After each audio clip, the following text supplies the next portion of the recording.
তো বন্ধুরা, আমাদের পুরাতন মোবাইল ফোনগুলি আমরা যখন ইউটিউব অ্যাপস বা অন্যান্য অ্যাপস এর মাধ্যমে ভিডিও ওপেন করার চেষ্টা করি, তখন দেখি অ্যাপসটি ওপেন না হয়ে ইনস্টল নাও অপশন দেখাচ্ছে।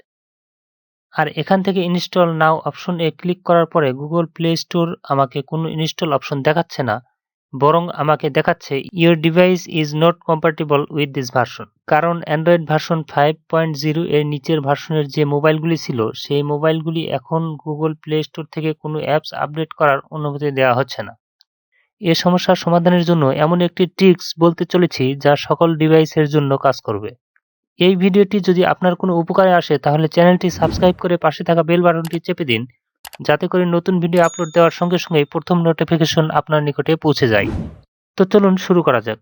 প্রথমে ইউটিউব অ্যাপটি ওপেন করার সঙ্গে সঙ্গে আমি দেখতে পাচ্ছি একটি message, a new version of YouTube is available, install it now from Google play. Install নাও, এই ইনস্টল নাও অপশনে ক্লিক করার পরে প্লে স্টোর থেকে এই অ্যাপসটি আপডেট হচ্ছে না। এখন সর্বপ্রথম আমাকে মোবাইল সেটিংস অপশন থেকে ডেট অ্যান্ড টাইম অপশনে যেতে হবে। তারপরে অটোমেটিক ডেট অ্যান্ড টাইম অপশনটিতে টিক মার্ক দিয়ে সঠিক সময় নির্ধারণ করতে হবে।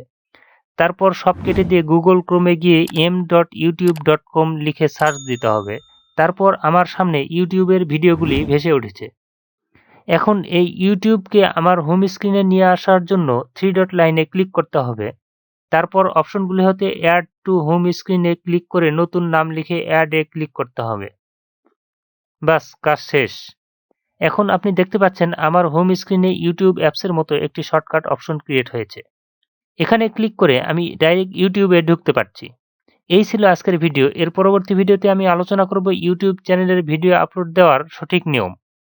ভিডিওটি দেখার আমন্ত্রণ জানিয়ে এখানেই বিদায় নিচ্ছি। সেই পর্যন্ত সুস্থ থাকবেন, সুন্দর থাকবেন এবং আমার চ্যানেলটি সাবস্ক্রাইব করে পাশে থাকা বেল বাটনটি চেপে দিন, যাতে করে নতুন ভিডিও আপলোড দেওয়ার সঙ্গে সঙ্গেই প্রথম নোটিফিকেশন আপনার নিকটে ভেসে ওঠে। ধন্যবাদ।